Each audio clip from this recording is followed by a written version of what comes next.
Magandang umaga mga kaibigan. Ito na naman tayo, magluluto na naman tayo ng madali ang luto sa kusina ni Mirasol.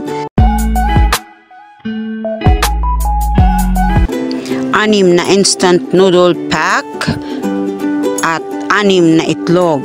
Yan ay pagsasama-samahin natin at mayroon tayong tuyo na 2 dahil yan kasi ang partner, tuyo at instant noodles.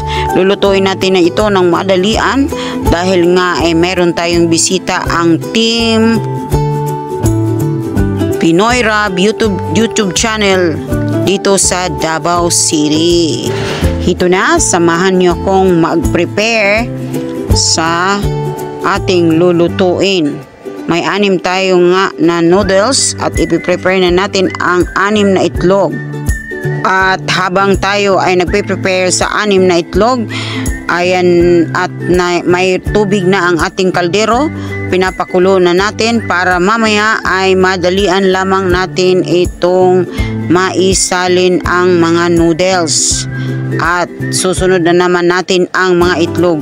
Kaya ito, piniprepare ko ang mga noodles, bubuksan natin at kukuhanin natin ang mga pampalasa niya na nasa loob, isa-isahin natin para diretso na natin mamayang salin sa kaldero na kumukulo ang tubig. Pagkatapos naman nating buksan ang lahat ng mga noodles, ipiprepare na rin natin ang tuyo para atin na namang prituhin ito habang tayo ay nagluluto ng noodles. Kasi madali lang naman itong i-prepare, kaya nga kasi tinatawag na instant noodles. Ayan si Siki, hindi mo kapakali, takbo ng takbo. Kumukulo na guys ang tubig. I-prepare muna natin itong frying pan para sa ating tuyo. Buhos na natin lahat ang mga noodles. I-prepare na natin ang mga seasonings at antayin na lang natin kumulo bago natin ilagay ang mga ito.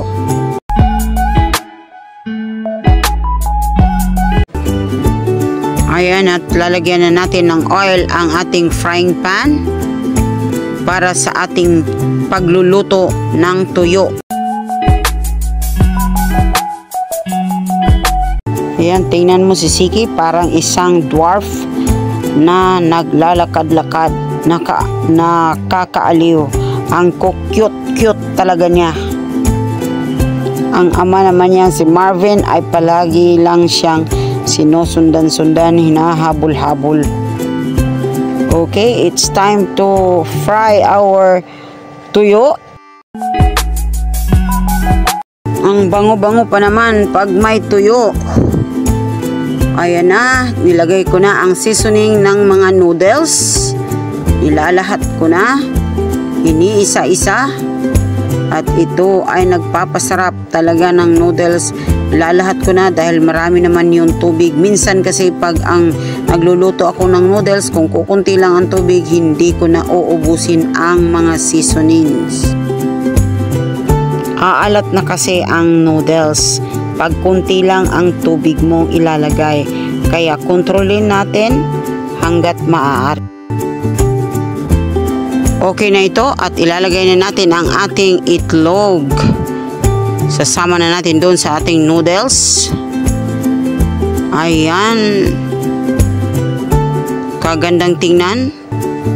Ito ay magandang pares para sa gabing umuulan. Kasi nga malakas ang ulan dito sa amin ngayon habang nagluluto ako. Yan, hinango na ang tuyo. Ang table is already been prepared. Umupo na ang mga babies, si Ethan at si Ellie. Mukhang gutom na si Siki. Ayan. Naabot na niya yung mga plato.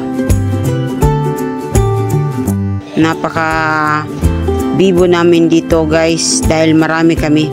Ang team Pinoy Rab YouTube channel ay kompleto sa gabing ito. Kaya talagang mag-i-enjoy tayo kung kakain tayo dahil marami tayo ngayong gabi. Pati na yung mga anak ko, andito rin sila. Nakakatuwa ang bahay kapag mayroong chikiting bulilit na tumatakbo-takbo. Kaya ang gandang tingnan na may bata sa bahay. Kasi pag may bata, parang pakiramdam ay masaya ang buong paligid ng bahay. Halina't samahan nyo kaming kumain at kami naman ay magpapasalamat sa walang sawang pagtangkilik ninyo sa aming mga upload na video. Maraming salamat sa inyong lahat at sana ay patuloy nyo kaming subaybayan at salamat sa panonood sa videong ito. Mag-like, share, comment, and subscribe at press the bell button para sa mga bagong kaganapan. Salamat na marami po. Salamat na salamat.